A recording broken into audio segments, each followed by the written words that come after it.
You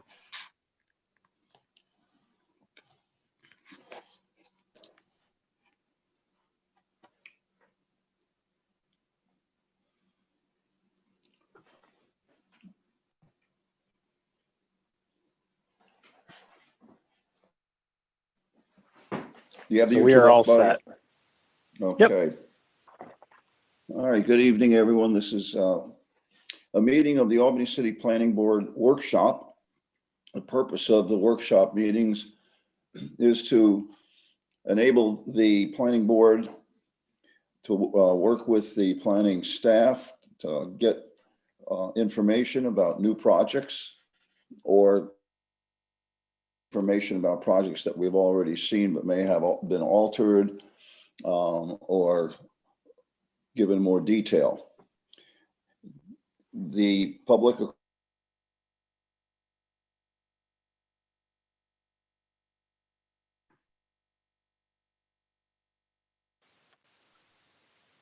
I think we lost your audio, Al.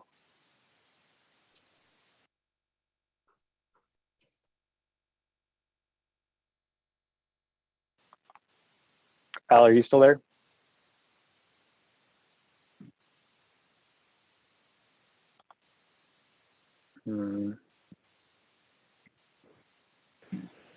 It's still showing Al here. Al, I'm just going to kind of fill in until you get back. Tonight's workshop is an opportunity for the board to discuss with planning staff, which would be me, about upcoming cases for the May 25th planning board meeting and hearing. Members of the public will have an opportunity to provide public comment at the meeting on the 25th. And I'll try and give Al a little bit of time to log back in.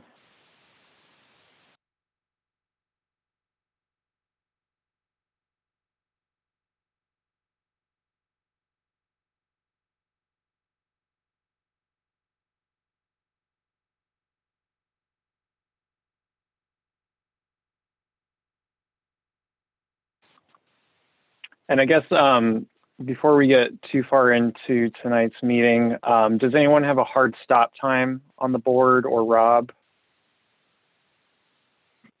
Okay. Al had requested that I go over, I think, 7 of the slides that we didn't get to at the meeting last time. So if everyone would like to stay for that, they're more than welcome. But if you're not able to, understandable as well, since that's not an action item for this meeting. Okay. So, hi, Al. Okay, did you? I got lost there. Something happened to the Zoom. Did everybody hear me for the introduction? No, no, but I filled in where you were starting to lead into. Okay, we'll try that again. For some reason, Zoom was playing games with me. Okay, so as I mentioned, and I hopefully won't be too much repetitive here, the planning board workshop is for the planning board to see new projects or review previous project proposals that may have some changes to them. The discussion is between the planning board staff and the planning board.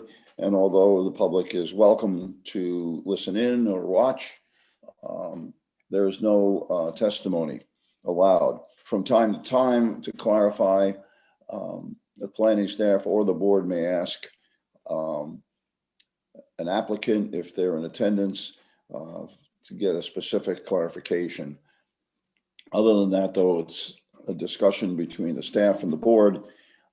Our planning board meeting will be in 2 weeks on the 25th of May. I imagine that we will be seeing some of these projects then, and the public will have the opportunity to speak about them. The first item on the agenda is 336 Clinton Avenue, and we're asked to consider a conversion through conditional use from a 2 to a 3 apartment building.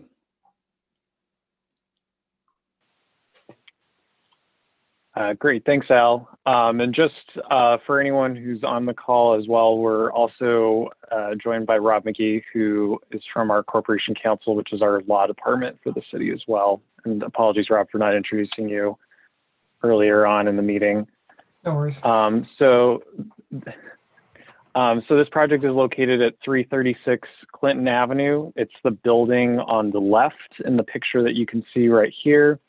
It's located in an RT or townhouse zoning district, and it's adjacent to an R2 or a 2-family zoning district, and is close to a mixed-use neighborhood edge zoning district. This is the proposed unit floor plan.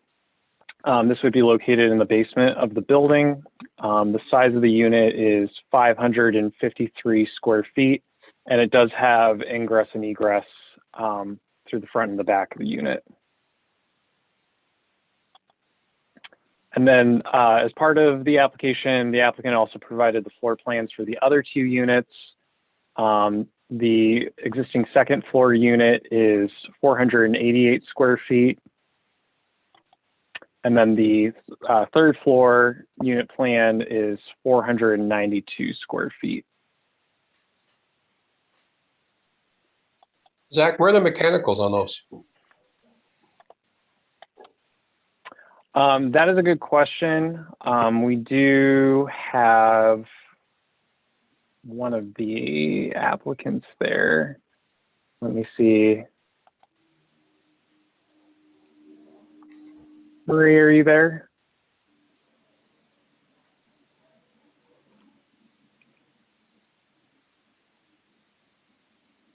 Marie, are you there?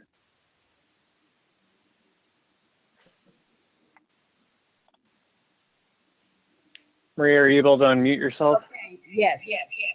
I'm here. Hello? Oh, it's echoing. Hi there. Hi, sorry. It's echoing. Oh. Can you stop that? You got it. She's got it shut off the, she's got 2 things going at the same time. What? Oh, sorry. Now, sorry about that, Marie. You're going to have to mute one of your devices when you're speaking. It looks like you're signed in on 2 devices, so you're going to have to mute one of them. So I'm going to unmute one of your devices now.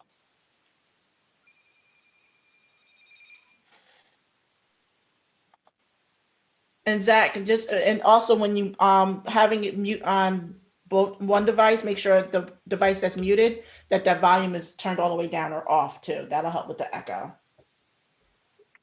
Perfect. Thank you, Glenisa. No problem. Marie, you should be able to unmute one of the devices now. We'll see if that hopefully. Does that help? No. I don't know. All right. Well, instead of wasting time, let's just get that answered Yeah. when we go to the board, or you can get that answered and send us an answer. I'm just wondering, the size of the unit is 500 square feet, but it's a 2-bedroom. That's tiny. Yeah, they are I mean, what is smaller. Does the 79 square feet meet minimum standards? I believe so. I mean, there's a range of unit sizes that are permitted. You can have in the building code all the way from an efficiency, to a very large building. So I don't see why it wouldn't meet the building code for the bedroom size itself. And it could be something where one's used functionally as an office and the other is used for the bedroom. And I would say, Marie, too, if you're able to use the chat feature for Zoom,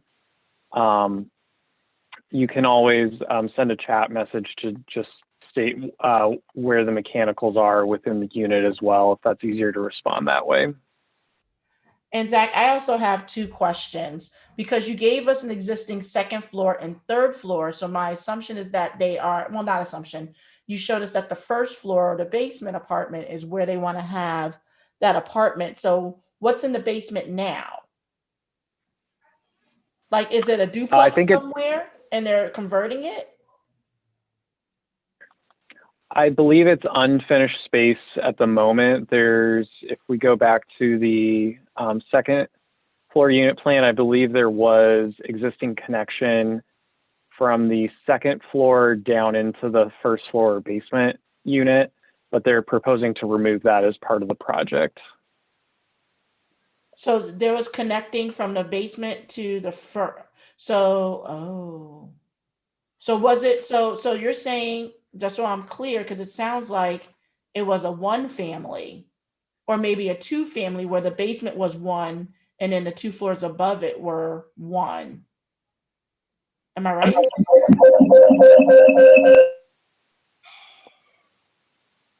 So Marie, I'm going to remove your ability to speak just because, again, we're dealing with the echoes. So again, we can follow up with you later on that. So Glenisa, going back to your question, so this is an existing 2-unit townhouse. So I'll go to the exterior. So, and let me turn on the annotation feature real fast. So the unit that is looking to be added is in the basement right now. Currently, it's a 2-unit building where there's a unit on the second floor and then there's a unit on the third floor. And currently there is access between the first and the second. But this area in the first floor unit is unfinished and is not a unit right now. So they're looking to create a unit. Got it. Okay, I better understand it now. Thank you. Okay, so it's probably more of a traditional basement.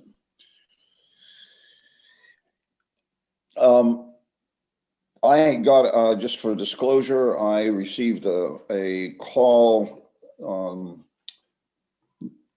I believe it was yesterday, from Roger Markovics, who is with the Albany Community Land Trust, and he was concerned about access to the buildings immediately to the west, 338 and 340 Clinton Avenue, through that Sally Port that you saw with the door. I referred him to Zach, and Zach referred him to the applicants. They're looking to maintain that access, but I would wonder, Zach, is the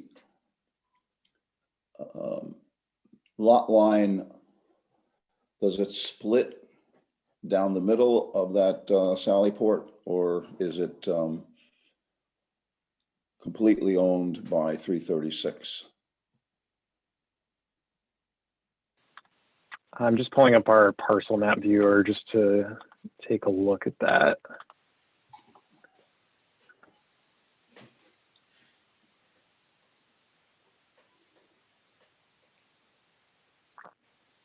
It looks like from our parcel map viewer that the alley is all on the property of 336. Again, sometimes our parcel map viewer, MapGeo, is not completely accurate. So a survey is going to be the most accurate way to confirm this. Although based on the email that I received from Mr. Markovitz, it seemed like there was just an agreement to allow those buildings to use the covered alley. I don't believe that they were trying to claim partial ownership or shared ownership or use based on part of it being located on this property and part of it being on the property located on 338 Clinton Avenue. Okay. Is there any other thing we should consider on this one before we move on?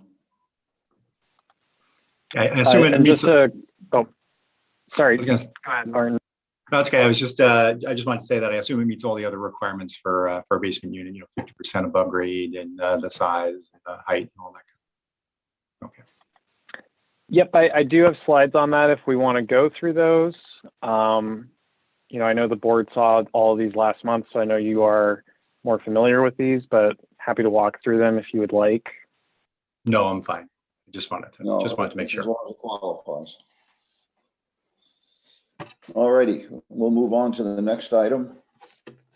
And the next item is 204 Washington Avenue. And this is a conditional permit also.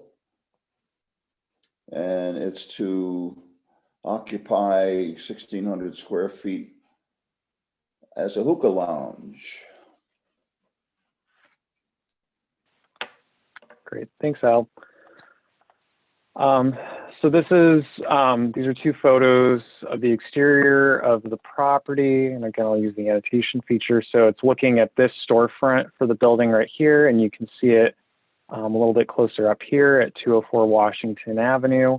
It's located in a mixed use center zoning district, and is somewhat close to a mixed use community urban zoning district.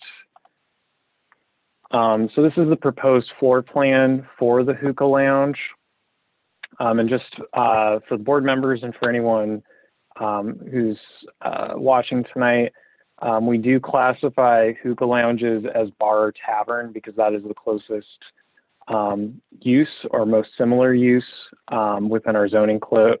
In our zoning code, that's why it's going for conditional use permit review right now. So this is the proposed floor plan for the hookah lounge with the legend at the bottom showing seating and coffee tables, as well as some retail for hookah products located in the rear of the commercial unit.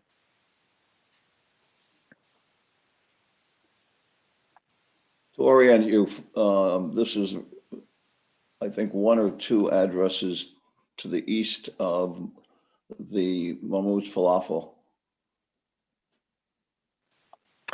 Yeah, it's immediately to the east of Mamoon's.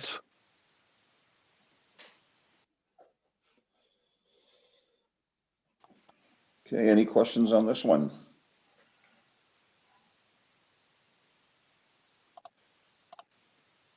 Okay. And just as a quick reminder, off-street parking is not required since it's a lot that's less than 5,000 square feet in size. It's a type 2 action. Oh, sorry about that. It's a type 2 action just because it's a change of use with no modifications to the exterior of the site or the site itself. And this is being referred to the Albany County Planning Board for their May 20th meeting, as well as 336 Clinton Avenue. Actually, excuse me, 336 Clinton Avenue was referred to the County Planning Board, and the County Planning Board deferred to local action. Okay. If there are no further questions, we'll go on to Columbia Street. This is 39 Columbia, and this is again another conditional use permit request to develop a small school, I believe a Montessori type school in the building. This is one of the apartment renovations that was done by Redburn. Great, thanks, Al. So this is a picture of the site. This is looking from Van Tromp Street. The property is located in a mixed-use downtown zoning district. So this is the floor plan for the entire first floor of the street. On Columbia Street, currently there's a plant store in this unit right here, but the Montessori school is looking to occupy the rear portion of this floor. And if I'll go on the next two slides, the highlighted areas are the areas that are proposed to be leased as part of the Montessori school. On the south portion of the floor plan, there are classroom space, as well as access to shared bathrooms that are shared with the plant store. And they also have bathrooms located within the proposed school as well. And then in the north portion of the proposed school, there's a library and meeting and office space. And this would be where students and faculty would be entering the building, which is from the existing parking lot, 439 Columbia Street. In the photograph, is it where the blue awning is? Give me just 1 second. Sorry about that. Yep. So it's this awning right here. If you can see my cursor, it's the awning that's right under the mural. Right. And that's the entrance. And Yep. children drop off and pick up, how is that going to be handled? That would just be in the parking lot there.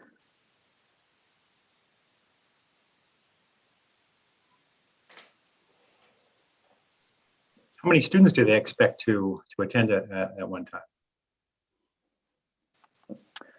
I think I saw someplace that description about 38. Is that right? 38. Okay, due to the size.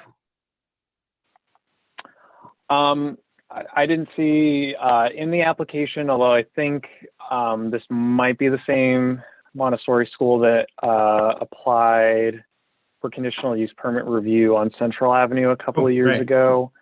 Yeah. The maximum occupancy is 75, but again, based on the size, I don't think it'll be really more Yeah. than what Al was stating, about 30 to 40 students. Okay. Any other questions on this one? Nope. Okay.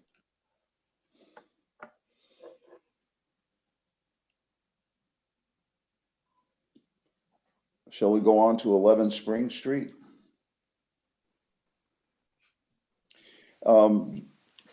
We saw this one, and I believe we approved it last year. Have there been changes? Is that why we're seeing this again, Zach?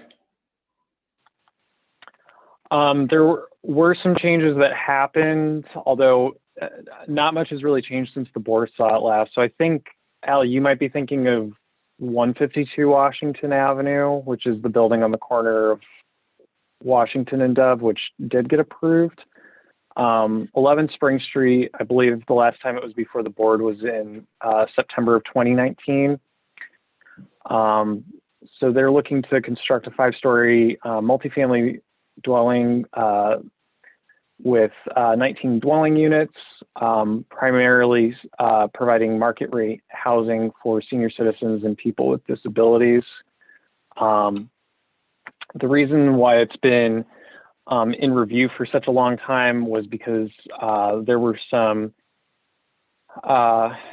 questions raised by departments in how this did or did not comply with the International Fire Code and International Building Code. At one point, we thought on the city's end that this would, the existing utility poles in front of the structure would have to be relocated or buried based on the current language. But the building department and fire department have come to the conclusion that the section of code that was originally referenced does not apply in this situation. And they are looking to develop a formalized SOP that'll be submitted in the next week or so, confirming that. So that's what was taking a while for this project to be approved, because there was that concern. Yep, this is just kind of some reminder points for the application. The applicant's looking to subdivide 166 Washington Avenue into 2 parcels, with the proposed project being on the parcel to be known as 11 Spring Street. They're not looking to relocate any existing utility poles in front of the property. And this project was also referred to the county planning board for their May 20th meeting. I believe, yep, here's the site plan. So the proposed structure would occupy the majority of the site. And again, there would be ADA accessible entrance from Spring Street, but there would also be egress from the rear portion of the building as well. And for the individuals who currently reside at 166 Washington Avenue, there are some apartment units in the rear. This provides an egress route for them as well. So the You two said- buildings are Ingress and connected. egress. Okay, You mentioned. No, these buildings are not connected. they're not. Okay. Zach, you It's just mentioned. a shared walkway. Oh, I'm sorry, Al. You mentioned that the project is currently 166 Washington. Do you mean that 166 is where the residents are now and they're going to move to the new building if it gets approved? No, so 166 Washington Avenue is a lot that goes all the way from Washington Avenue to Spring Street. So it's just a very long lot. So as part of this proposal, the applicant's looking to subdivide it. So the existing building would be on one lot and the new structure would be on a second lot. The existing building would be on one lot, but there is no existing building on the lot right now. You said 166 goes all the way to Spring Street. Wouldn't he be consolidating the lots rather than splitting it in two? No, and give me just 1 second. It might be easier to show this on the parcel map viewer, just because I think that'll help clarify.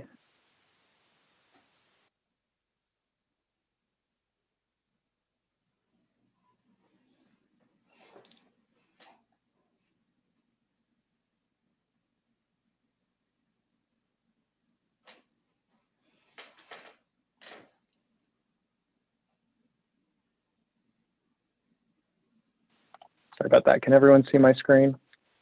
Nope. It's just a long, thin line.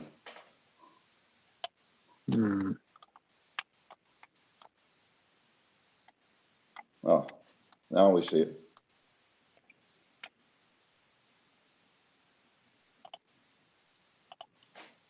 Perfect. Okay.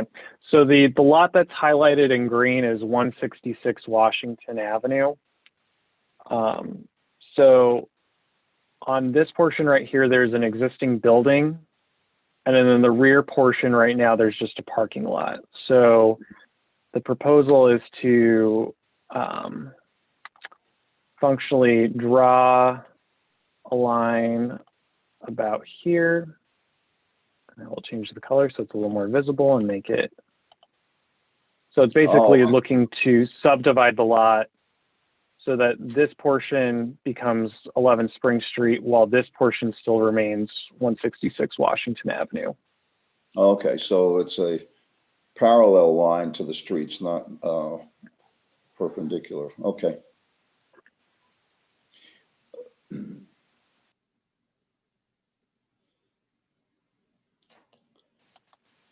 Any more questions on this project?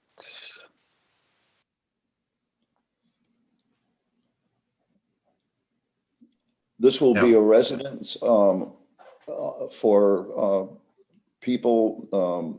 Would it be a permanent residence or would it be a residence where folks would be there for a certain period of time and then move on? Do you know that? I was just anticipating maybe some questions during our meeting on the 25th regarding pickup and drop off. Yeah, that's a good question. This is not going to be, it's not marketed, and the operating characteristics are not an assisted living facility. I think they are just looking to market it for people with disabilities and senior citizens. So there won't be any services provided on site. But I think those are the target groups that they're looking to serve as part of the project. Okay, so it'll probably be more permanent housing.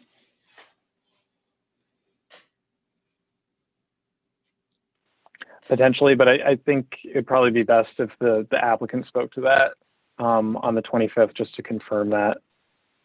Okay.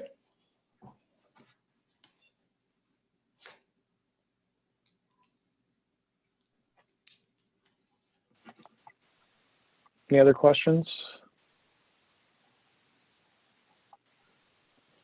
No, sorry. The next project, 67 Livingston Avenue, and we have seen this project before, and I believe we have approved it. However, the developer is coming back with a smaller number of stories and the same amount of units. I have confirmed that there still is Capitol Repertory Theater involved in this, so I will have to recuse myself once again and ask that you explain the project and then give me a call when you're done. Okay, thank you.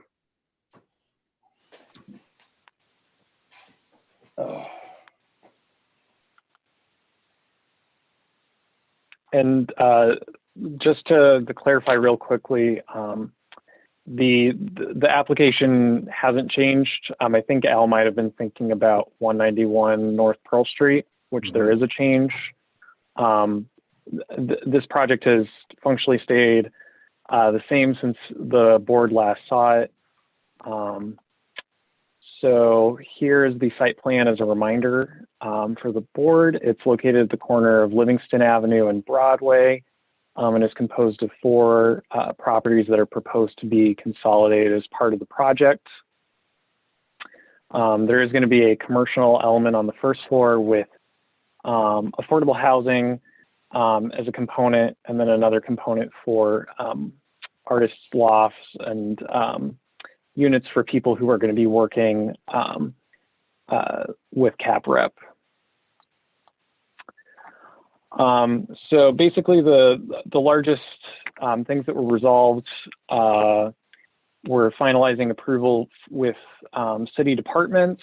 The applicant's still resolving a few minor issues with the Department of General Services, but it took a fair amount of time for the sewer extension to be in a point where the water department could provide conditioned approval for the project, as well as the Division of Traffic Engineering had a fair number of comments regarding the maintenance and protection of traffic plan.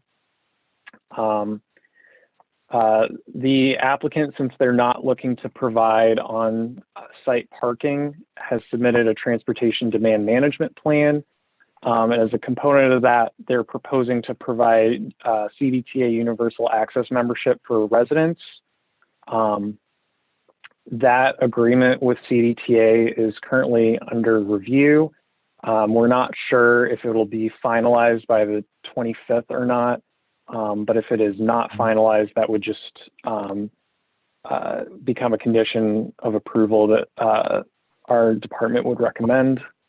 I'm happy to see developers getting creative around that issue. Say that again? I'm very happy to see developers getting creative around that issue, transportation and parking and whatnot. It's good. Yeah, and I think, this is again an instance where the majority of residents are going to be working at CapRep or the Palace Theater very close by. So a majority of them are going to be walking as part of their daily commute to work or riding a bike. So it really, it's a really good opportunity to use this.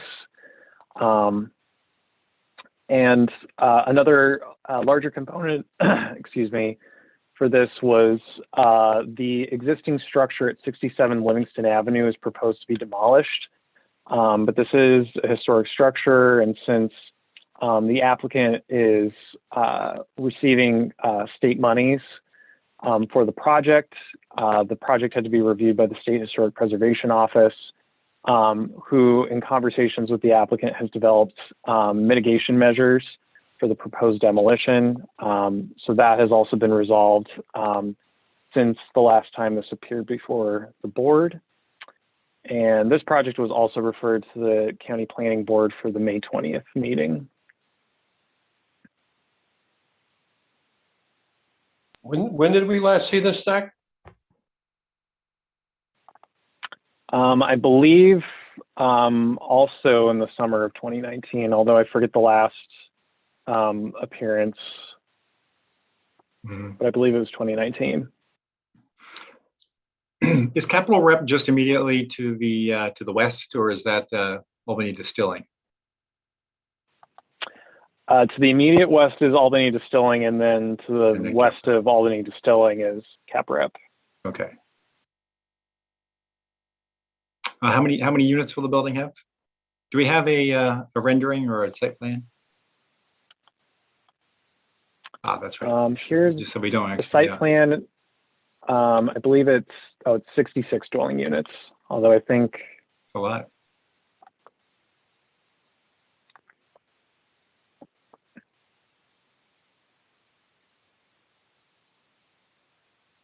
what were you saying, Martin?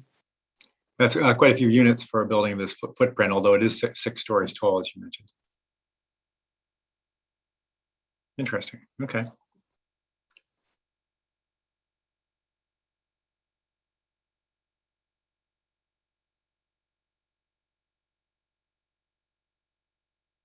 So unless there are any other questions, should we request that Al return to the meeting? I don't have any Good. questions. Okay. Oh, fine. I can call him back real fast. Hey, Chris, how you doing? Okay, good.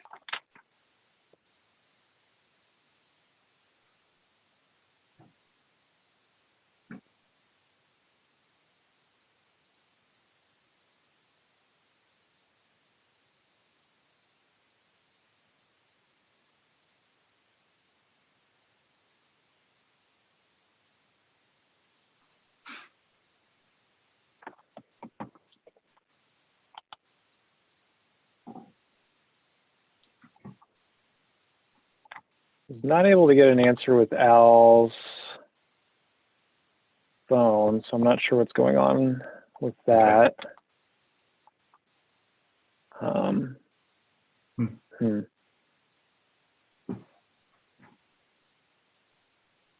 Did it go to a So message or something? Okay. Yeah. So I'm not sure if he called someone or is in the process of calling someone. But I will try calling him again in the next few minutes. Okay. Should we continue to the next item? Or let's give him we a couple can. of minutes, I mean, I guess. Let's wait a bit. okay.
Oh, here we go.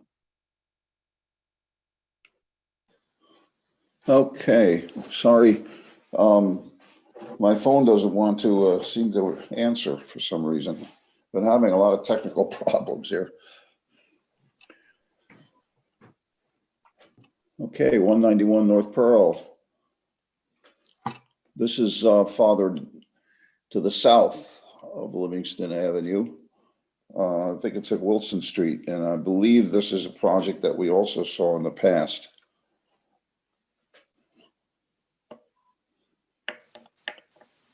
Yes. So kind of a unique history. So at the March Planning Board meeting, the applicant came back with a modified design that had fewer dwelling units proposed than the originally approved site plan by the Planning Board. However, since that time, there's been an addition of a new applicant as part of the project, and the application now more closely resembles what was originally approved in 2016. So it's now gone back to 18 dwelling units and included an internal parking garage with parking spaces. So I'm going to walk through this project again a little bit more quickly, since some of the board members have seen this recently, but feel free to stop me if you have any questions as we go through. This is a picture of the site at North Pearl Street in Wilson, looking northeast. It's located both in an RM or multifamily and mixed use community urban or MUCU zoning district, and is immediately adjacent to the mixed use downtown zoning district. This is an image of the site plan. The footprint of the building takes up the majority of the site, with the lowest story being used for an internal parking garage, and the remaining 3 stories being used for the proposed units. There are going to be renderings on this slide and the next slide. This is a rendering showing the proposed elevation for North Pearl Street. And then this is a rendering showing both the North Pearl Street and Wilson Street frontages, with the entrance to the parking garage located in the eastern portion of the building.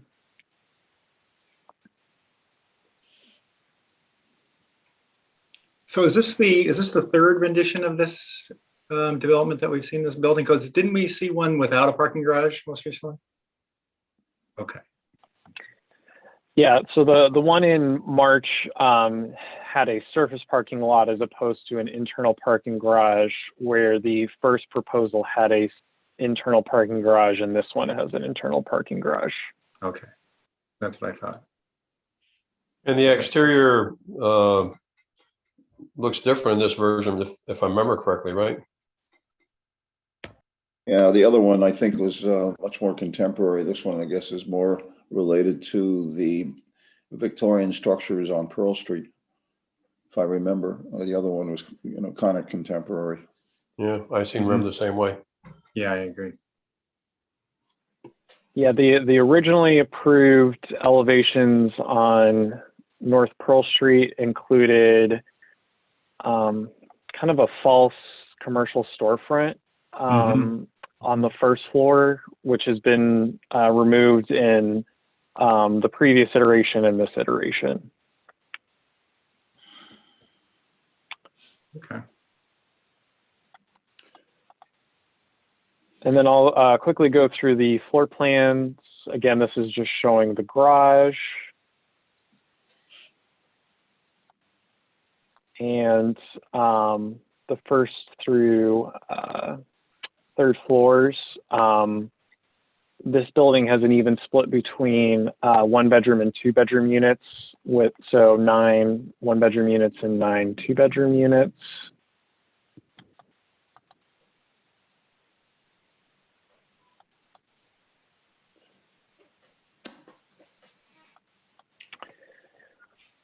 And as Al and some of the other board members have mentioned, there was a previous iteration that was already approved. It has 2 more vehicles proposed in the parking garage. It's been reduced down to 13.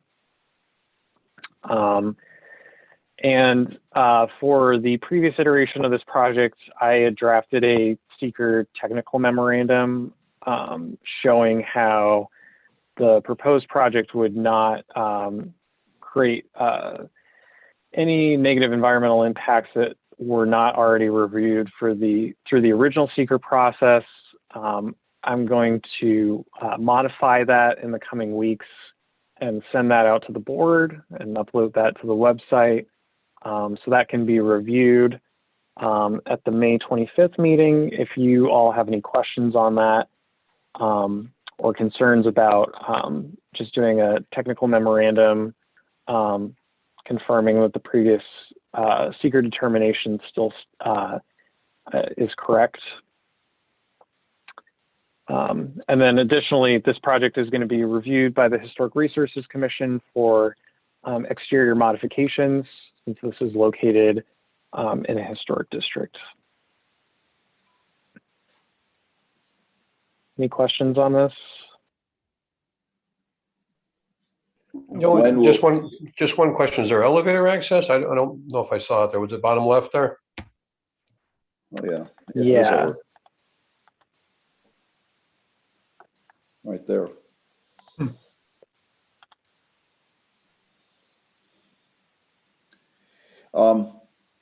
When is the Historic Resources Commission meeting?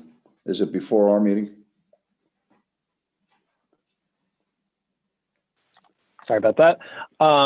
They're going to be meeting after. I believe they're going to be meeting in June, in the middle of June, to discuss the case. Okay, so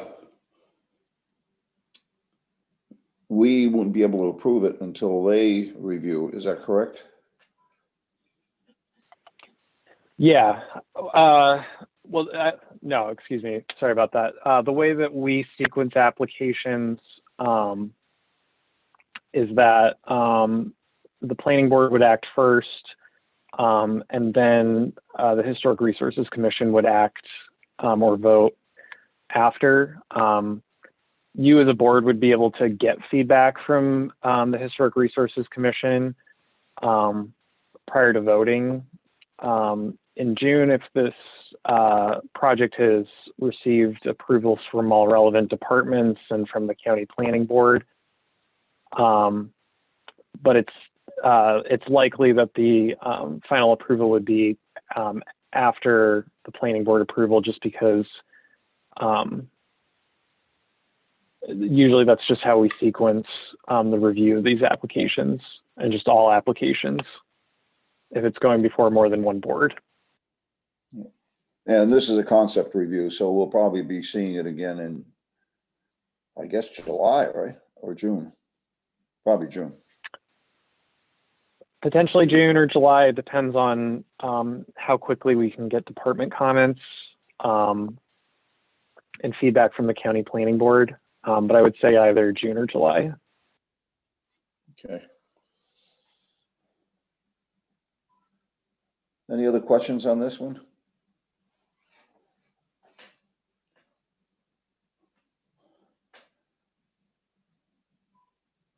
Okay, I guess we'll go on to another oldie but goodie. Seems like we're reviewing projects we've already reviewed with some changes, of course. And this is the Besh Avenue project, which is the apartment project at Hackett Boulevard.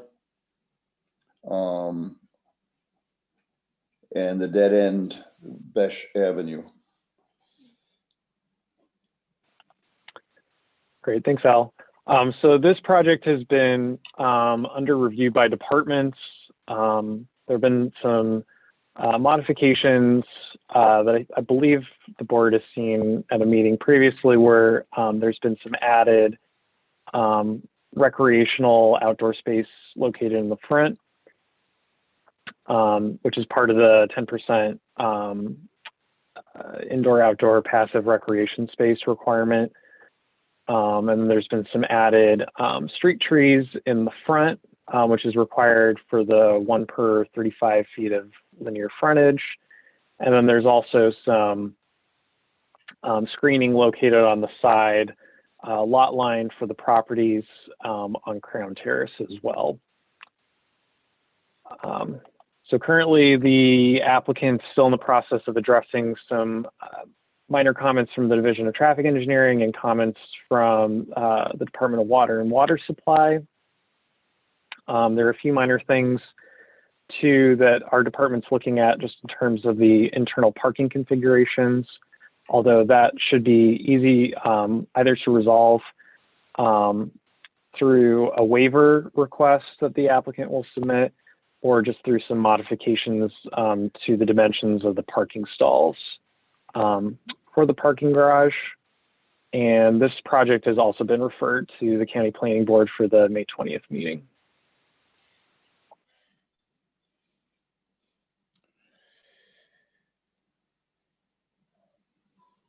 Is there any other comments on this one? Why does this one have to go to the county planning board? It's not on a state highway, is it? It's next to state buildings.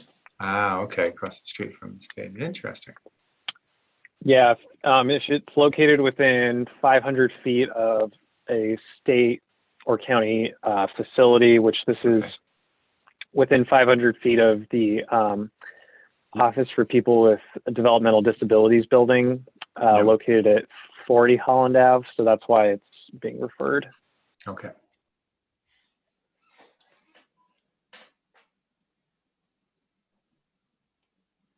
Okay.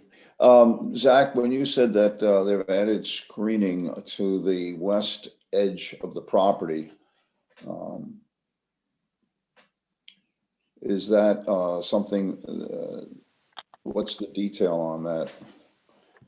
Because I know that we've expressed concern that it's hard up against a property next to it.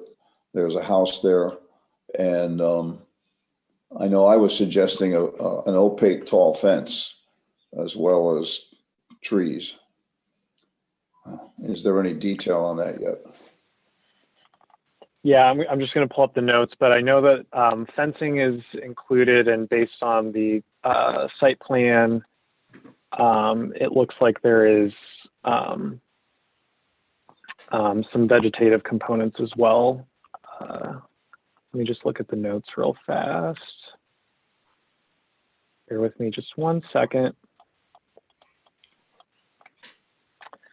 So the applicant's looking to install a 6-foot high cedar wood privacy fence, and they are also looking to plant some boxwoods along that side lot line. There are actually some pretty large trees there behind, beside that house. Do you know if they're on the house's property or this property? I believe on the house's property, because we've had some members of the public who live at those properties submit photographs.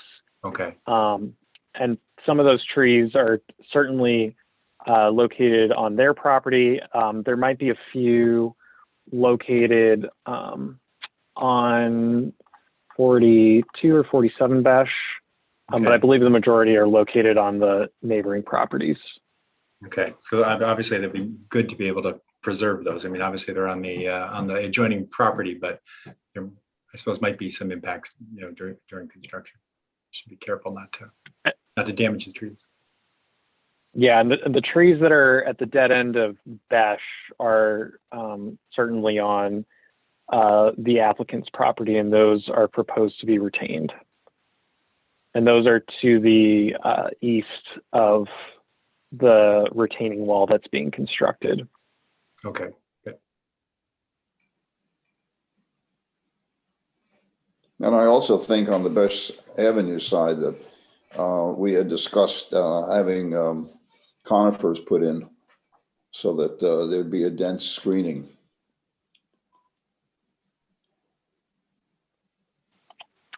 And I'm not sure if that's proposed. Again, bear with me as I'm just pulling that up. It does look like they're proposing to install fencing, but it does not look like they're proposing to install more trees. There are existing trees that are located there, but I can definitely pass along the Yeah, that was suggestion for the conifers. That was mentioned in the previous meeting, because the trees that are there now, I believe, are ones that once autumn comes along, they'll be pretty bare. So some thick white pine or something would be fast growing and Mhm. certainly better screening.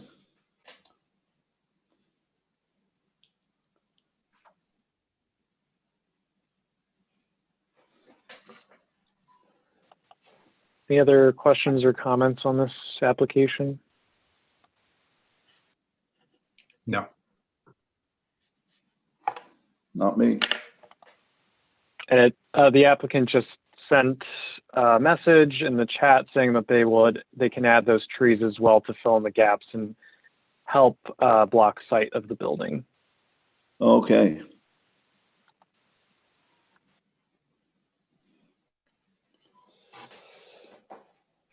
All right, let's move on to 257 South Pearl Street.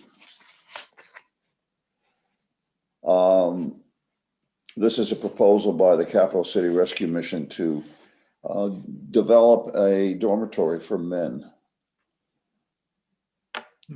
And it's in the big building immediately to the west of the actual rescue mission itself, with an address on Trinity Place, I think.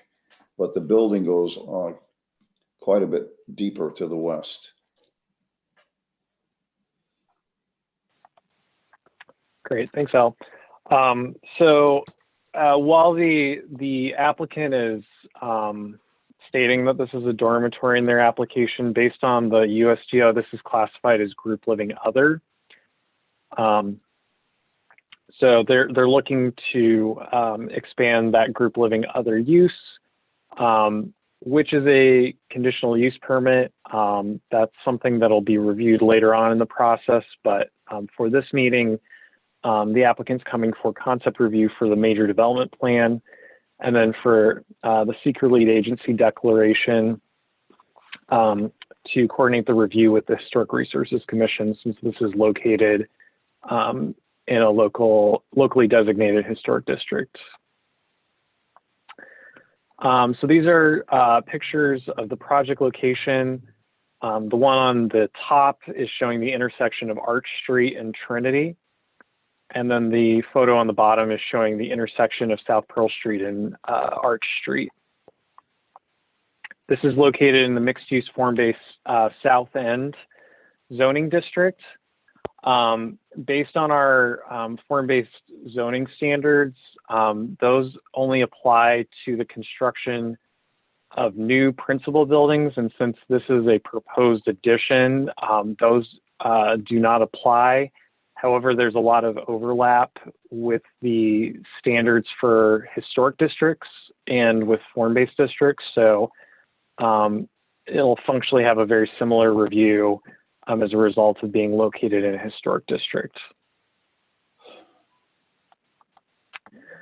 So these are this is an image of the existing conditions for the site, showing, I believe it's the 5 properties that are included as part of the project. And as we transition into the site plan, the parking lot is reduced, which is done to make way for the construction of a 4-story addition. And an existing 1-story structure at 80 Trinity Place is proposed to be demolished as part of the project. And the demolition of that structure would be reviewed by the Historic Resources Commission, since they review all demolitions that are located within historic districts. Is that the building on Trinity that's got a little pitched roof? Yeah, okay, that's the one. Yeah, I went over there and looked at that. Yeah, and it was interesting. There's not an inventory form for this within the historic district, but just looking back through some of our case files, I guess one of the previous uses for the building was as a slaughterhouse, and I guess during the initial survey of the district, it was a building that was not held in high regard. Granted, attitudes change over the years for historic preservation, so there might be a difference of opinion with the Historic Resources Commission when they review the application, but there's not a lot of information on the property right now, or at least the history of 80 Trinity Place. So these are the elevations. These are crude cropping together images of the existing building, just to give some context with the elevations. So the primary change when you're looking from the east looking to the west is that you would see in the background behind here, you would be able to see the 4-story addition once that's constructed, with no real changes to the immediate elevation along South Pearl Street. Oh, so, okay, I misunderstood what they're doing. They're adding on top of this existing building? They're adding an addition that's, I'll go back to the site plan because it might be a little bit easier to show. So here's the existing conditions right now. And so I'll stay on this a little bit just so I'll actually draw. So the building, sorry, bear with me just one sec. South Pearl The Street building is going to occupy, the addition is going to occupy the majority of this area when we go into the next slide. Okay. And the actual main entrance to the mission is somewhere on the South Pearl Street side along that edge.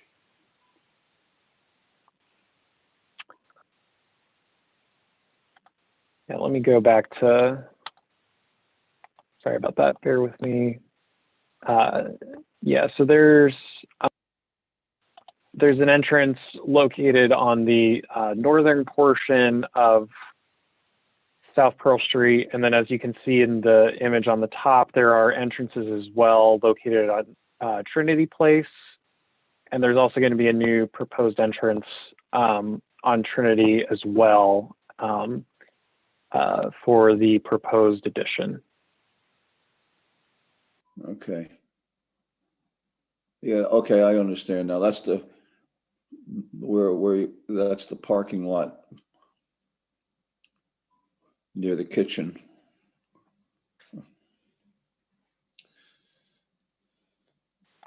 So I'll do a quick before and after. So again, the area that's primarily occupied by the parking lot and 80 Trinity Place will now be occupied by the 4-story addition. Mm-hmm. So again, you'll be able to see that addition in the background from South Pearl Street, but the immediate facade along South Pearl Street is not proposed to be modified as part of the application.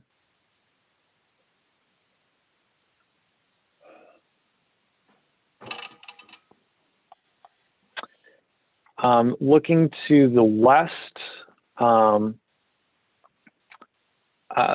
so the red building on the right, on the left, is proposed to be retained. And then the addition would be right along the front lot line on Trinity Place, which would provide new ingress and egress, and then would connect to the existing 1-story portion of the building that's already located at Trinity and Arch. So they own that little Victorian building also. Yep.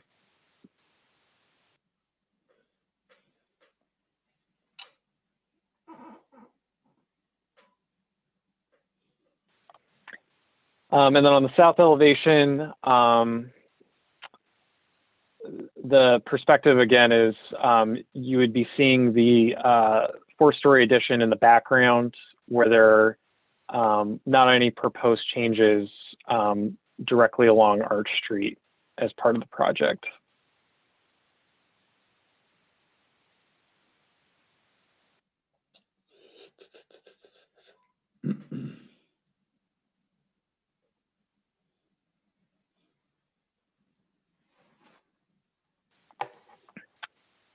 And this is a building section that the applicant has provided for showing the 4 stories of the proposed addition, with the first floor primarily being used for day activities and programming, the second story being used for bathroom space and emergency shelters, the third story being used for transitional housing and a common lounge. And then there is the 4th story, which would include a future tenant or the ability to have a future tenant. The applicant didn't really specify what was proposed or intended for that 4th floor. So I think that's something we'll look forward to hearing more about during the presentation on the 25th.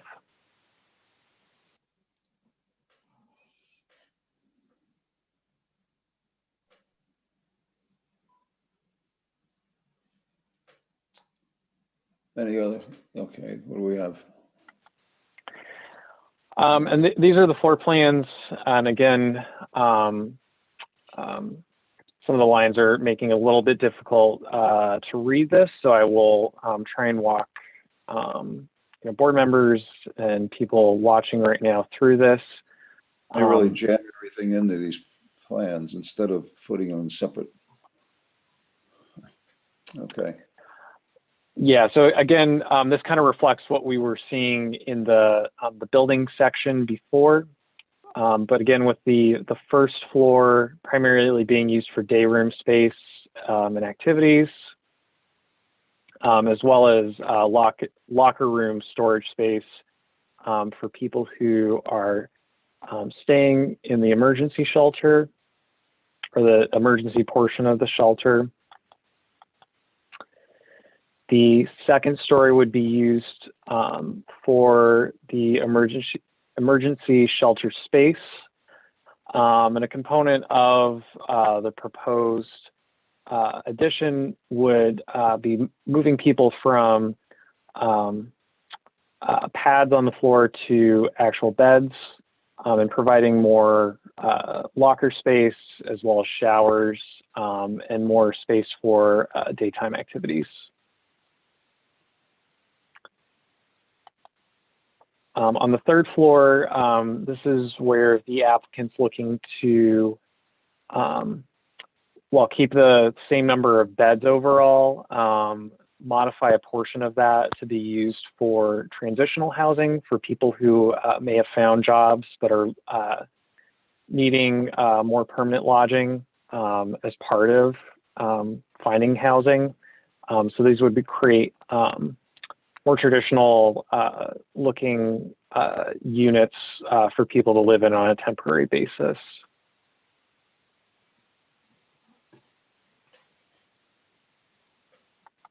And then as mentioned before, the 4th floor is just vacant currently in the moment, which would provide an opportunity for a future tenant or a future use.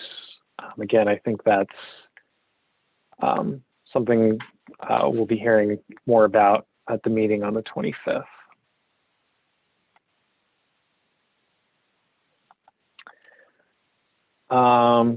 So just to quickly summarize, again, the building at 80 Trinity Place, which is this structure, is proposed to be demolished. It's being reviewed by the HRC since it's located in the South End Groesbeckville Historic District. The applicant is stating that they're not increasing the number of people who would be staying at the site. It would just be providing additional amenities and features such as laundry, bathrooms, activity space, and take a portion of the shelter space and use it for transitional housing. Again, this is going to be reviewed through a conditional use permit because it's expanding conditional use, which is group living other. And there'll be a coordinated seeker review with the Historic Resources Commission as part of the project.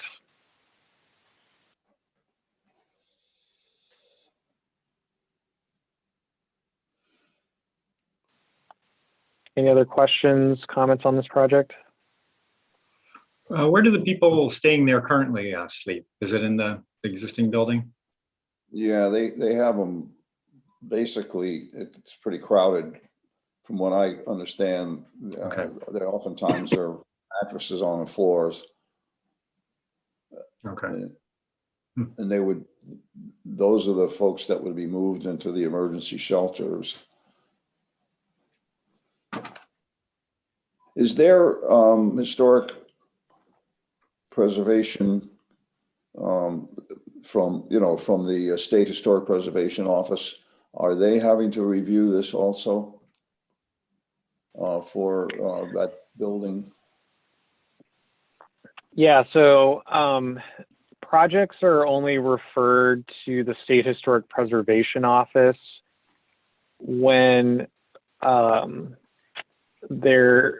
it'll be referred, but it's going to be referred as part of the applicant completing the SWIP, or the Stormwater Pollution Prevention Plan, because that is a component of SWIPs, is just to confirm that there's no impact to historic or archaeological resources. It's not traditionally referred like we see with other projects, because the applicant is not seeking state funding, or is not listed that they're seeking state funding as part of the application on their seeker form.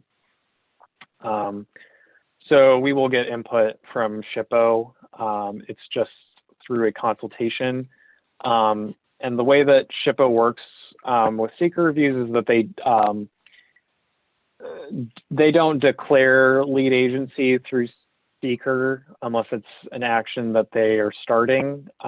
They just usually have applicants submit a project consultation through CRIS, which is the Cultural Resources Inventory System. And then they provide comments through a comment letter that way. Okay. Yeah, I didn't know. I thought maybe they were seeking some state funds.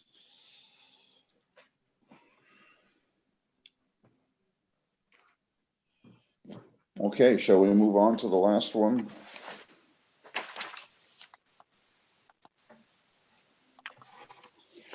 Okay, this is Erie Boulevard. This is the Huckfin's warehouse building that Redburn Development is looking to convert it into almost 300 apartments. This is a new project.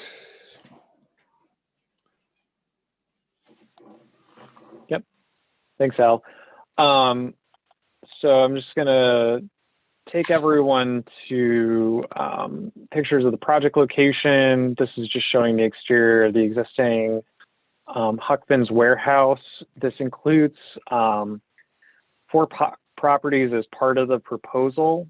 The 2 properties on the edges, 17 and 25, are included because the applicant is looking to have portions of the driveway extend onto those parcels. So the existing playland is not proposed to be demolished as part of this, and the building located at 17 Erie Boulevard is not included as part of this, but they're included just because, again, there's small portions of the driveways that extend onto those properties.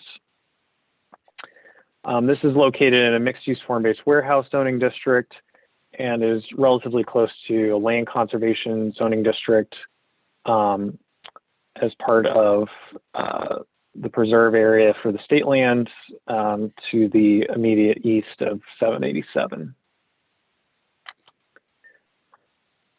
This is an image of the landscape plan for the site. The applicant is not proposing to do, is not proposing any additions to the building. And I think we'll learn more as the project progresses if they're looking to do any modifications to the facade. The primary change is restriping of the parking lots and the addition of recreational space in the eastern portion of the site, which will provide community gardens and walking areas, as well as a dog park that you can see right here in the shape of a dog bone.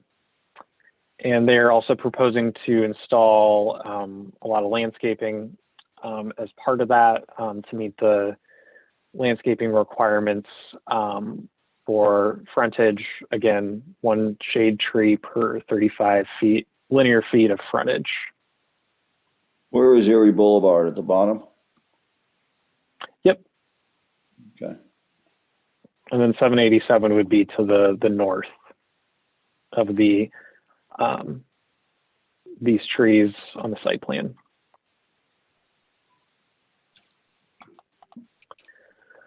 So this is the preliminary floor plan for the first floor of the building. Again, this has a number of units, and I'll go through the unit breakdown as we get through to some of the later slides. Primarily, these are 1-bedroom units on the first and the second floor. There is proposed commercial space on the first floor. The applicant's still looking to finalize potential tenants for that space, and some of the units that are shown might be converted into commercial space depending on what tenants they find and secure leases with. The applicant is proposing to provide amenities such as a fitness center, a pool, bicycle storage as well. And I'm going to go on to the second floor plan, where again, you can see the majority of the units are 1-bedrooms. They're either in this kind of light blue or in this kind of blue-green color that you can see primarily on the left.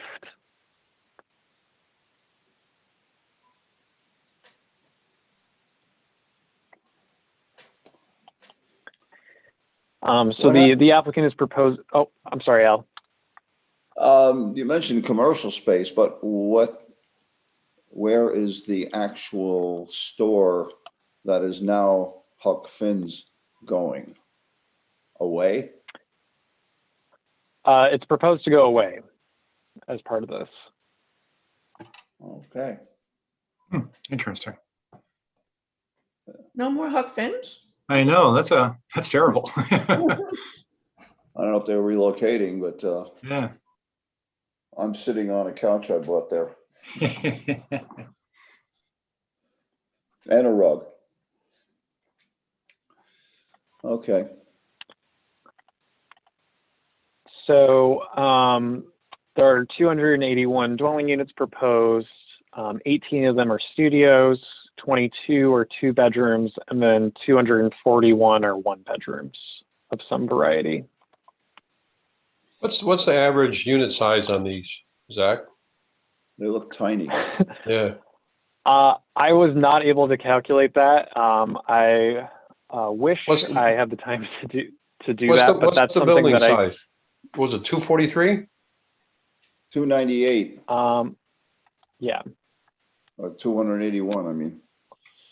And we do have the applicants here. If the board had any questions that the applicant could answer, if we wanted to learn more about the average dwelling size now. Well, can you go back to one of the floor plans? Right. How It did- also seems like How there is he won't be windows. daylighting? Wait, Yeah, okay, hang yeah. on, hang There on. you go. You're talking over me. No, I'm sorry. Uh, I'm sorry.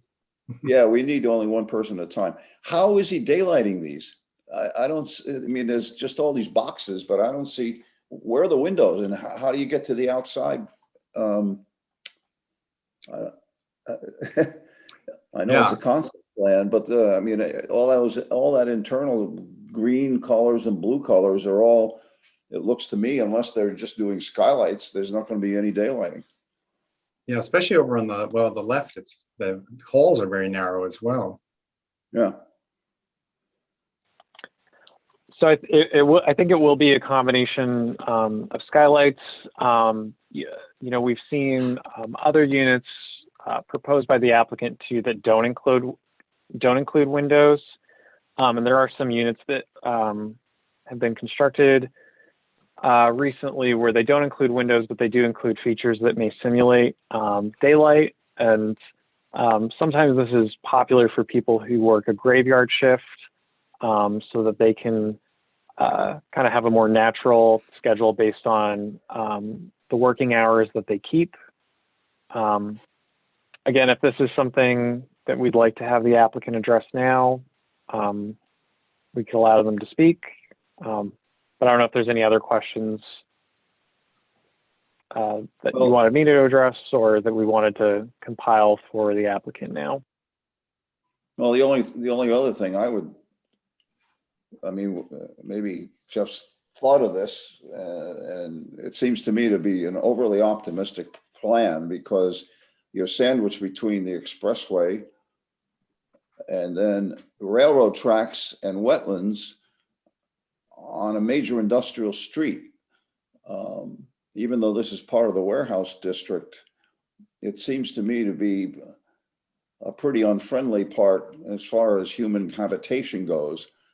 You have industrial uses that are active both to the south and the north of the building.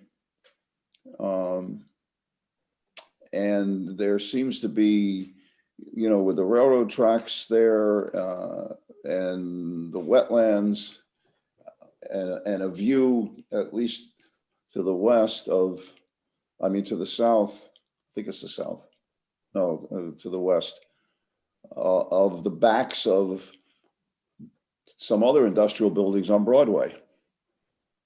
There's not very much of a view, and there's not very much of a friendly area for human habitation, it seems to me. Right, and even though it's close to a lot of the stuff on Broadway, the walk is really, really long because theoretically you're not supposed to cross the railroad tracks. I mean, yeah, there's no way of getting over to Broadway unless you walk all the way down to the, I think to the street that borders the storage building that we approved a while back.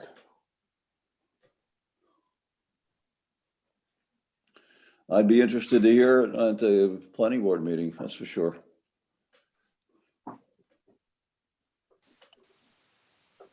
Were there any questions that board members wanted to address now or just to hold questions till the meeting?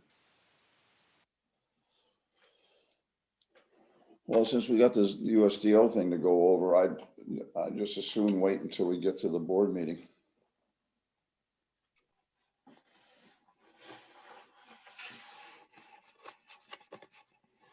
Anybody else? Oh, I agree. I agree. Yep. It's an interesting thing. Yes, definitely need some more information.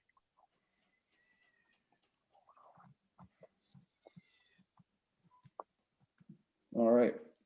Well, hearing no objections, I guess that ends our project review. But we do have the rest of the proposed USDO to go over.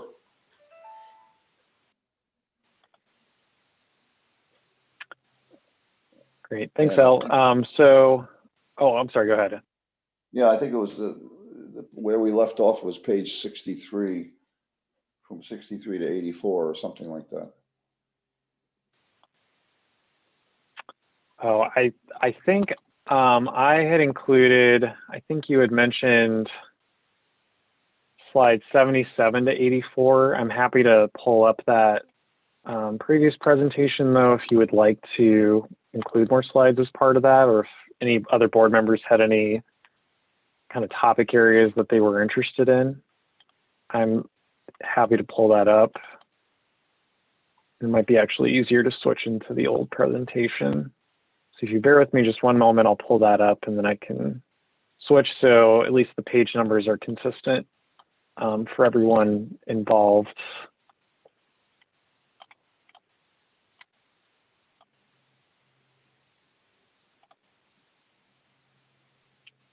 All right.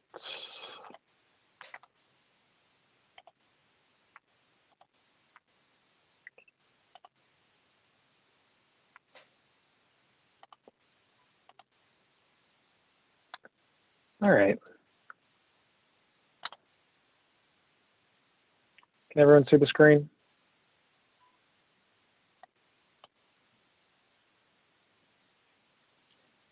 Is everyone able to see the presentation? Yep. Yes. Okay, Yes. perfect. So I will try and keep this on the briefer side, but feel free to interject if you have any questions or comments as we go through. So these slides are related to proposed changes in Article 2. These slides are specifically relating to zoning district standards. Currently, we're in the process of working to make these changes as well as some minor changes to the overlay districts that we have.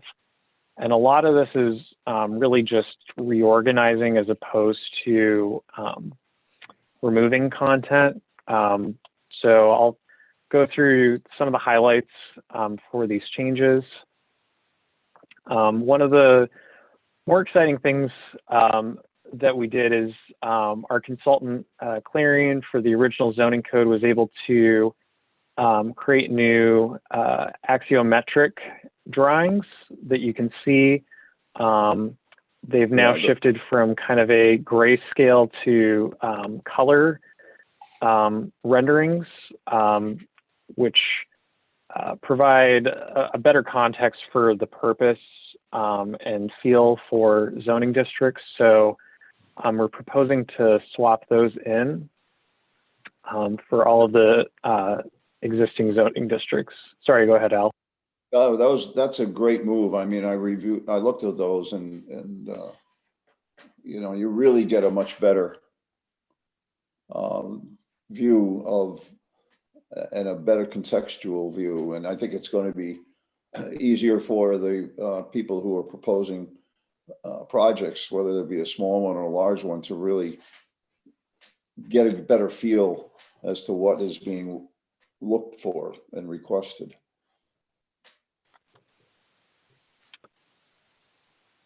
So I'll try and go through, we're going to get through all of those again. One of the other big changes that we're looking to do is potentially split up our form-based districts. So currently we have a number of form-based districts, but then they also have regulating plans that you can see kind of called out with the blue boxes, which include mixed-use core, walkable center, industrial warehouse for the warehouse district, and open space. And then for the case of the mixed-use form-based south end, there's particular zones for water frontage. So potentially looking to split these up into individual zoning districts that reflect more of the regulating plan, just so it's a little bit easier and clearer to define what kind of uses we want within those form-based districts while still prioritizing the form of the buildings going forward. And so these slides just, again, include the new drawings. I'm just going to go through these a little bit quickly. But again, these are on the shared Dropbox, and then I believe these are, they're also included on the USCO review page that our department has as part of the zoning code update. So anyone who's watching right now can go to our department website, go to land use and zoning on the left-hand side, and then click on USDO review. And that'll include all of the presentations and memos and links to the Common Council Committee videos that we've had for the discussions on the USDO so far.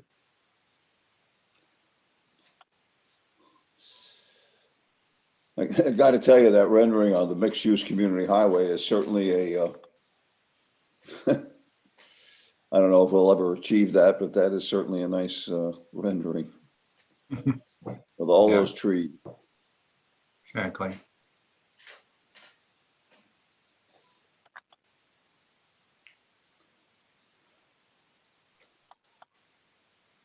So none of the text is being changed through here, Zach? It's just the renderings?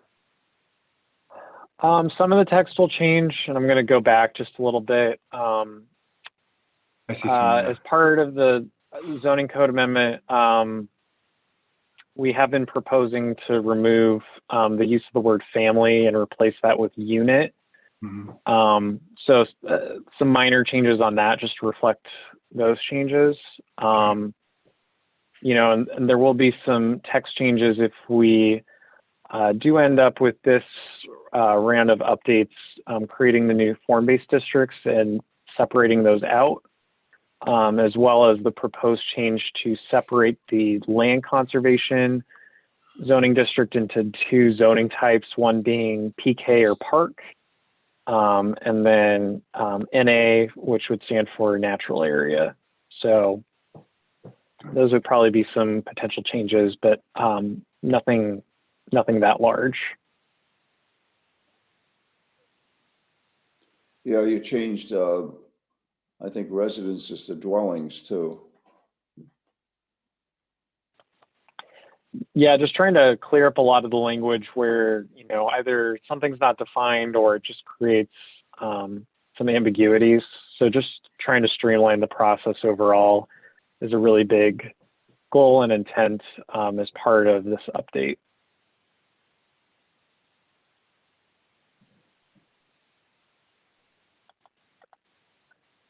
So again, this just kind of shows the before and after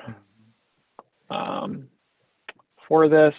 And again, one of the big things is, I think a lot of you have mentioned too, is that, you know, as part of larger and mid-sized applications, we do require, you know, planting trees, doing streetscape improvements. So I think this also helps better reflect that desire as well for the intent and concept of the districts, you know, across the city going forward.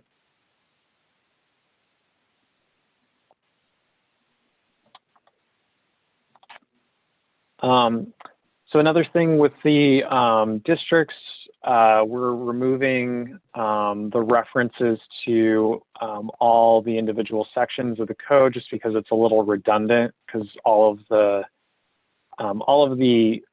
non-overlay zoning districts have this referent, which again just is kind of redundant given that it's within the table of contents.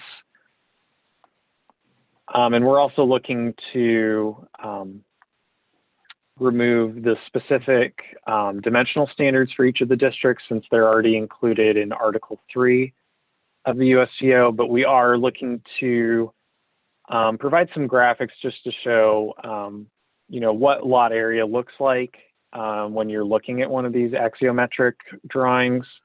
You know, specifically tonight, when we were talking about you know, the proposed addition of a unit at 336 Clinton Avenue, trying to create graphics that show what qualifies as a story and what doesn't qualify as a story, which I think will help for people as they're, you know, potentially considering adding a unit with an existing building, or if they're looking to construct a new building, what qualifies as a story, what doesn't, you know, especially in situations where grade might be different on one portion of building as opposed to the other.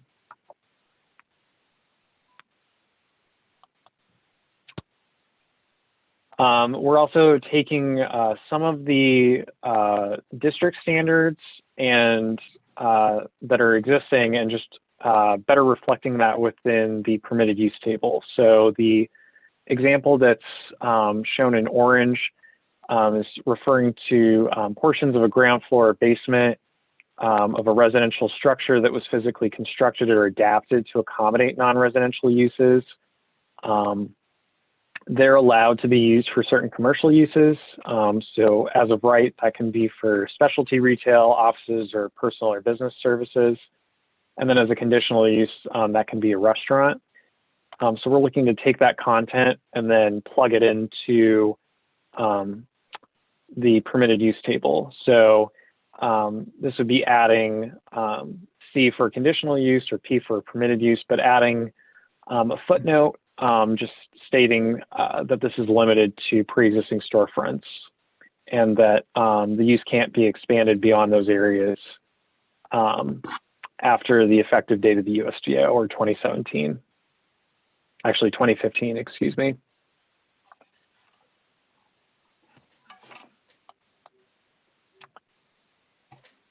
Similarly, just looking to remove some redundant content. This is in our RT or residential townhouse zoning district standards, stating that if the building's been vacant for more than 1 year or damaged or destroyed to the extent of more than 50% of the cost of replacing the structure, pre-existing buildings that exceeded the permitted number of dwelling units are still allowed to have those dwelling units, but the average size would now have to be at least 750 square feet. And that content's already located within Article 5 under damage and destruction. So I'd be looking to just remove redundant content. I'm trying to understand that. Maybe I'm dense here. When I read this, I read it 3 times. I still don't understand it. If a building is damaged to the extent of more than 50% of the cost of replacement, then what does that mean? I mean, I lose it after that. I'm not sure I understand. No, and that's a great comment. And I think when we get to Article 5, I think that's really good to think about changing that language so it's a little bit clearer. The way that we interpret that is if the building has been completely vacant for more than 1 year, or if a fire is damaged or destroyed it, where it would cost more than 50% to return it back to its previous state. That's essentially what the intent of replacement of the structure. Then that triggers this section of the code that just requires the structure to comply with units having an average dwelling unit size of 750 square feet. Sorry, Glenn, you said. I think that this maybe should be taken back as a comment because Al has a really good point. Because the cost, I think it's putting you in a precarious position to be an actuary or an insurance adjuster to say how much a building is going to cost to replace based on its current condition. A lot of these buildings on Clinton Avenue in the historic districts are more than 100 years old and were built in a different type of construction than more of the current buildings are. So for instance, my house, maybe I may have paid maybe 130 whatever 1,000, but it may cost $200,000 to $300,000 to replace. So maybe look at whether instead of adding a cost to that, maybe look at the structure. So if more than 50% of the structure is damaged due to fire or any other means, I think that's a better basis without having to do more work on your side or whether it be buildings and codes or whomever to figure out whatever that computation or that number is. Yeah. Yeah, and that's a great point from both of you, and that's kind of why we're shifting to that Article 5 language, because it uses the assessed value of the property as the gauge of whether it exceeds 50% of the assessed value for the structure. But I think there definitely could be clear language to get to that point. And just Yeah, for clarification, typical verbiage, replacement costs versus reproduction costs. Like Vanessa, what you're talking about, 100-year-old building or more, to replace it, it's going. If you were going to actually reproduce that structure, you're going to be spending a lot more. But in this instance, they talk about replacement, which would just be replacing that structure with modern materials and modern design and whatnot. It won't be reproduction. Reproduction would be significantly more. Definitely. Yeah, But my pushback on that is, in historic districts, you have to make sure that the building has a certain type of material. It's very restrictive on what you can replace it with, which can then increase the cost as well. It may not be total reconstruction costs, but it is more expensive than if you build a house that's not in a historic district. And I also think it's convoluted with having it determined by the tax assessor, because he just uses a little math calculator for the the cost, like cost manual, which again is not going to reflect what you're talking about either. I kind of like your idea of 50% of the structure being damaged, but then you'll have to have someone who's the one that's going to assess how much percentage. That would be building in codes, and I believe that is. And you can tell me if I'm wrong, Zach. I believe that they have that expertise to say, look, if you have a three-story building and 2 stories are damaged due to fire, that's more than 50%. Or if you have a 2,000 square foot building and 1,001 square feet of it is damaged due to fire, then that's more than 50%. It's a lot cleaner. And it's easier to gauge versus trying to do value, which in just this 5-minute conversation, we've had 4 different value types put on the table that all can be valid. Yeah, it's not only in historic districts, but in a lot of the housing stock in Albany. If you have, like, my house is assessed at $180,000, but my insurance policy is a reproduction policy, and it's $290,000 because of the detailing in the house. So it goes to Glenessa's point that there should be a better way. And the other thing is the 50% of the cost of replacement, when it says it's destroyed, I mean, if a building's destroyed, you have to go to the 750 square foot minimum size. But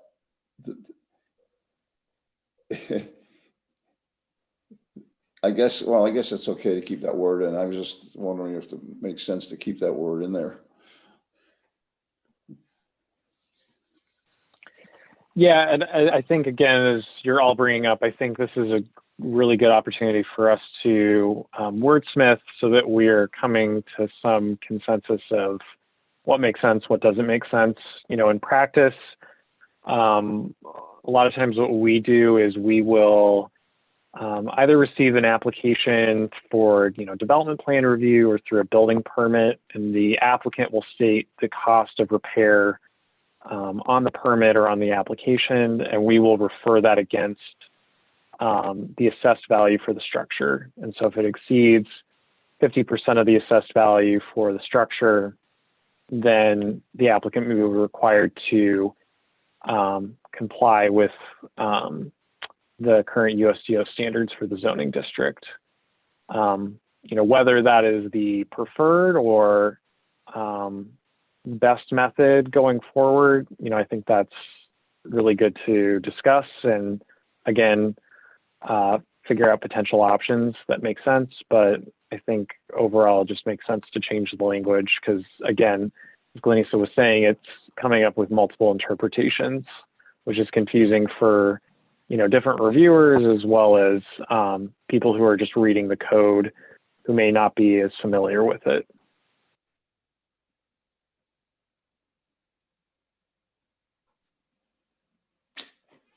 Okay. Shall we move on? Yep.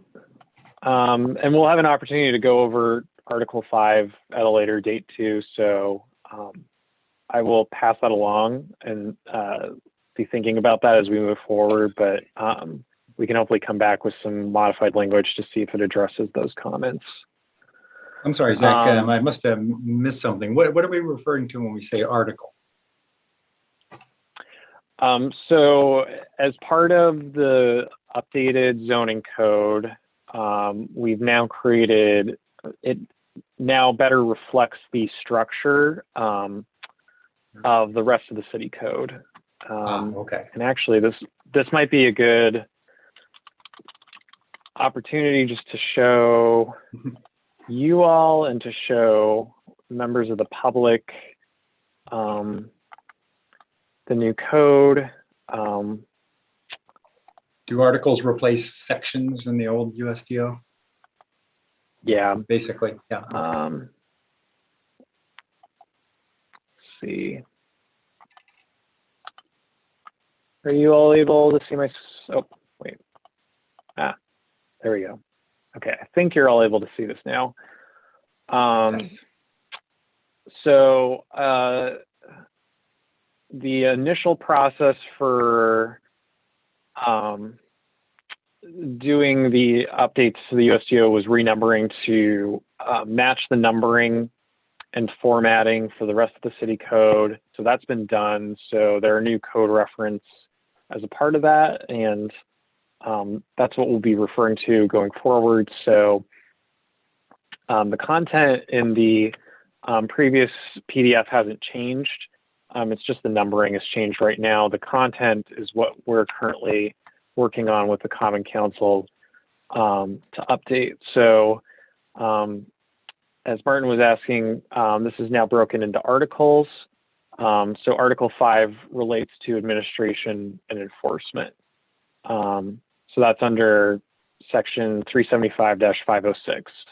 So if it's Article 5, the section referent would have the 5, and then the particular subsection is kind of the suffix for that code referent. Okay, perfect.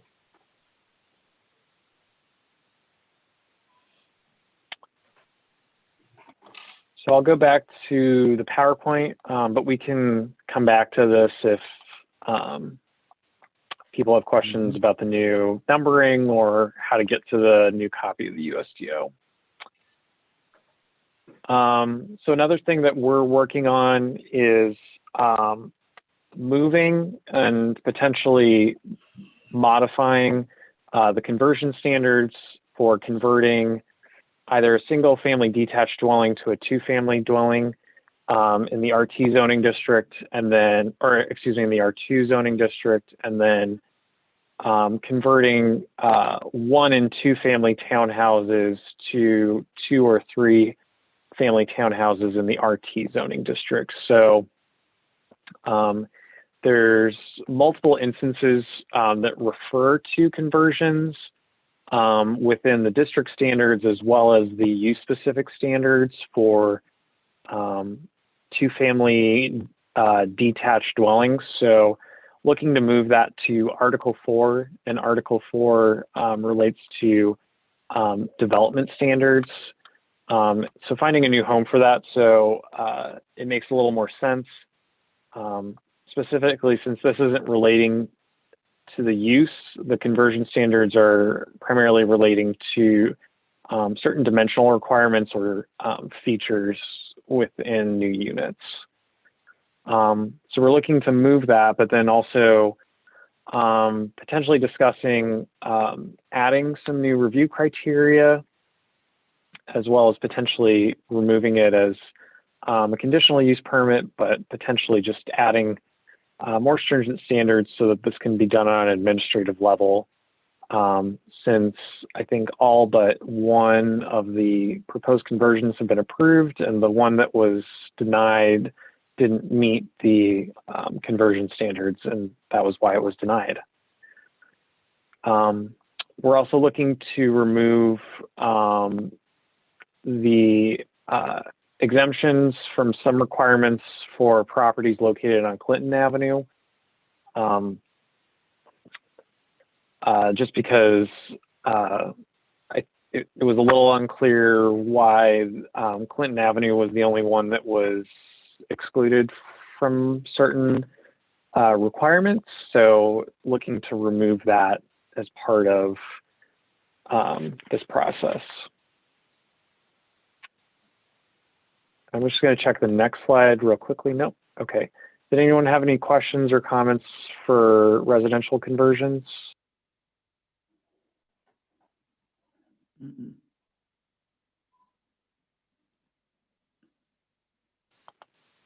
One thing we're potentially looking to add as a review criteria or element is ensuring that there is an area within the unit for trash storage, since that's a comment that we hear a lot about within townhouse zoning districts where people have difficulty moving their trash from their rear yard to the front of their house on trash day. So looking to address that for new units going forward. No alleys. It would be great to have more alleys. Yeah. I wish we had more alleys in the city that were paved, because that's a really nice feature to avoid a lot of those issues.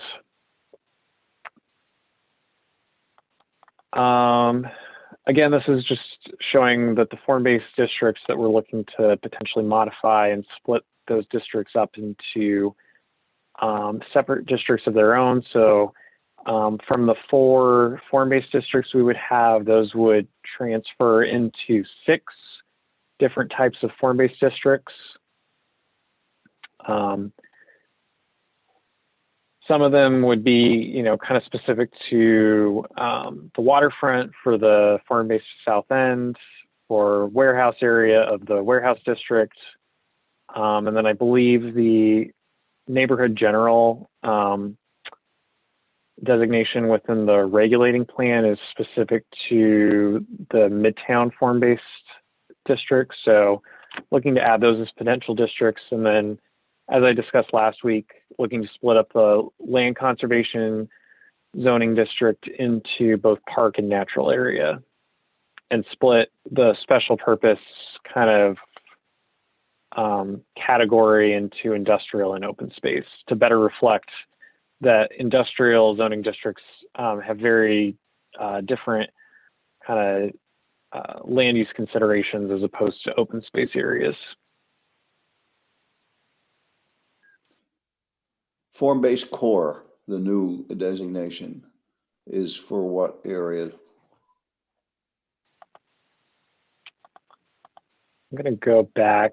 So I think that's relating to the mixed use core. So you can see that on both the form-based, oh, sorry about that. Let me clear that.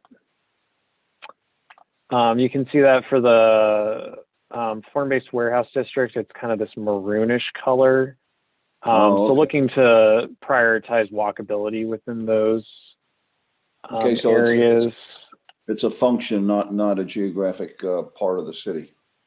It's a function within each of the form-based areas. That usually relate to a specific geographic area. So, the maroon areas would essentially become Cores. that form-based core zoning district. Okay. So would the new form-based designations only apply in the old form-based districts?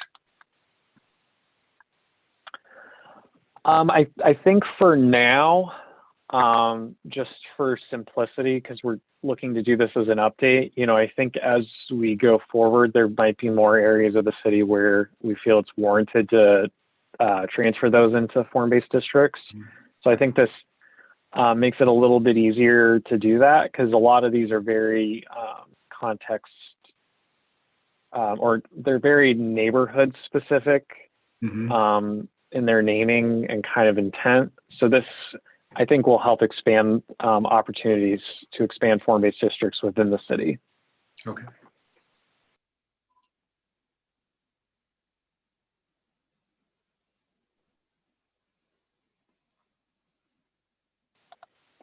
Any other questions on the content that I've presented, or anything that's come up that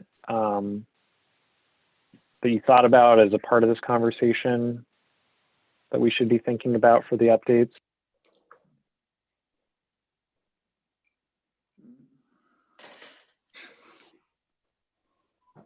Not that I can think of offhand, but I'm sure something will come up. There's a lot of information here, a lot of changes. Where in the process are you right now with the Common Council? Yeah, so I'm actually gonna stop the share and I'm gonna go to the website. And okay, so this is kind of the project website for the USDO update. It'll provide a link to the E-code version of the USDO, and you can look at some of the design workshops and content that's already been created as part of the USDO. And I will go to the USDO review. So this is kind of our main page for updating the USDO. This is where the memos are, and we have a meeting schedule. So initially we had scheduled for the May 18th meeting to go over Article 4. Right now, there's some stuff that we're still working on related to Article 2 for the content I just presented, as well as overlay districts, and then trying to finalize some issues related to use-specific standards. We're going to make larger changes for sidewalk and outdoor cafes to potentially allow for permanent installations for them. For convenience stores to just assess whether it makes sense to have that be reviewed through the planning board, or if it makes more sense to potentially change that to a licensing program, since a lot of the complaints and concerns that we've heard are more about the operator as opposed to the land use impacts. For satellite dishes, since the current use-specific standards for those kind of conflate with other standards, and accessory dwelling units is another item that we will be discussing. I think that's going to be a larger issue that'll probably be reviewed on its own in a separate meeting. But we're looking to finalize that before we move into Article 4. And Article 4 is the largest section, and that's related to development standards. So that'll take a good portion of the summer to get through. So again, we're a little off schedule, but trying to keep up while still providing, a good amount of content and information for members of the public and Common Council members, and you all as you're looking through this.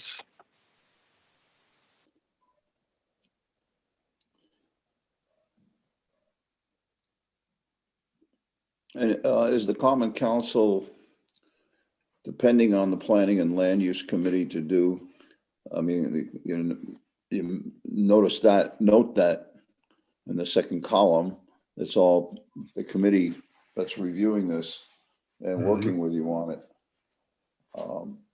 So is the Common Council going to essentially take what they say and move forward with it, or will there be further debate and possible changes when it gets to the full council? Or is there an attempt to try to tie everything down in the committee? I think the hope is to try and finalize as much as possible during the committee meetings. So the way the committee meetings works is there are, particular council members who are assigned to those committees, but any member of the council and members of the public can, view those meetings, and council members who are not on the land use, planning and land use committee can ask questions. So they can be involved if they're, have particular questions or comments related to a certain issue with the USDO.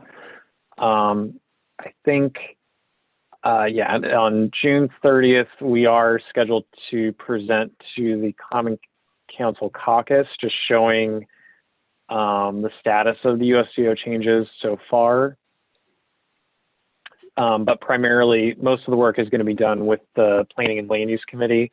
And then I believe as we get into September, again, doing another presentation and trying to shift the conversation as we get into the fall more to the regular Common Council meetings, so that it's all council members are able to comment and propose changes, and better just kind of take in the entirety of the code at that point too, just to see if there's any conflicts based on any of the proposed changes we've made in, say Article 2 with Article 4.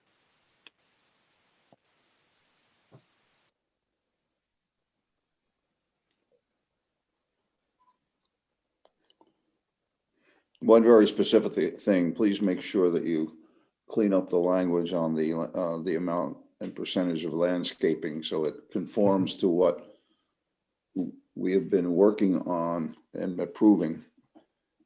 So it's no longer an argument.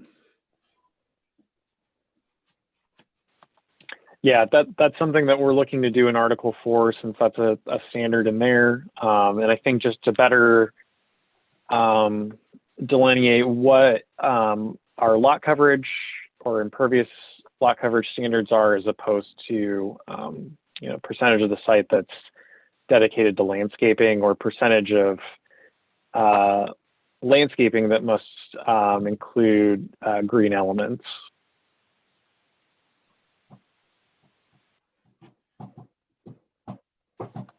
Any other questions or comments? I know it's 8, so don't want to keep you around too much longer, but happy to answer any questions.